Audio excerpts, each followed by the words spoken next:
شروع کرتا ہوں اللہ کے پاک نام سے جو بڑا مہربان اور نہایت رحم فرمانے والا ہے۔ السلام علیکم پیارے دوستو، امید کرتا ہوں کہ آپ سب اللہ کے فضل سے ٹھیک ہیں اور اللہ تعالیٰ سے دعا کرتا ہوں کہ اللہ تعالیٰ آپ لوگوں کو ہمیشہ خوش و خرم رکھے اور آپ کے گھروں میں برکتیں عطا فرمائے اور آپ کو تندرستی عطا فرمائے۔ آج کی ویڈیو کا عنوان ہے غسل کے فرائض کتنے ہیں اور کون کون سے ہیں، غسل کی سنتیں کتنی ہیں اور کون کون سی ہیں، اور مکروہات غسل کون کون سے ہیں اور کتنے ہیں۔ امید کروں گا کہ یہ ویڈیو آپ کے علم میں اضافہ فرمائے گی اور آپ لوگ اس ویڈیو کو دیکھنے کے بعد سمجھنے کے بعد اپنے حلقہ احباب میں شیئر کریں گے، چینل کو سبسکرائب کریں گے، ویڈیو کو لائک کریں گے۔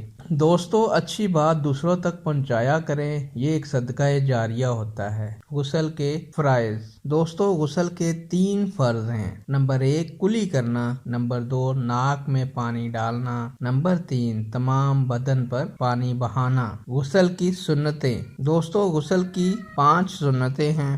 نمبر 1 دونوں ہاتھ گھٹنوں تک دھونا، نمبر 2 استنجا کرنا، جس جگہ بدن پر نجاست لگی ہو اسے دھونا، نمبر 3 ناپاکی دور کرنے کی نیت کرنا، نمبر 4 وضو کرنا، نمبر 5 تمام بدن پر 3 بار پانی بہانا۔ مکروہات غسل دوستو، مکروہات غسل 4 ہیں، یعنی یہ وہ کام ہے جو ہم نے غسل کرتے وقت نہیں کرنے، کہیں ہمارا غسل مکروہ نہ ہو جائے۔ نمبر 1 زیادہ پانی بہانا، نمبر 2 سطر کھلا ہونے کی حالت میں کلام کرنا، نمبر 3 سطر کھلا ہونے کی صورت میں قبلے کی طرف منہ کرنا، نمبر 4 سنت کے خلاف غسل کرنا۔ دوستو، امید کروں گا کہ آپ ان معلومات کو دوسروں تک پہنچائیں گے اور اپنے حلقہ احباب میں اس ویڈیو کو شیئر کریں گے تاکہ دوسرے لوگ بھی اس سے مستفید ہوں۔ نیک دعاؤں اور تمناؤں کے ساتھ آپ سے اجازت چاہوں گا۔ اللہ نگہبان۔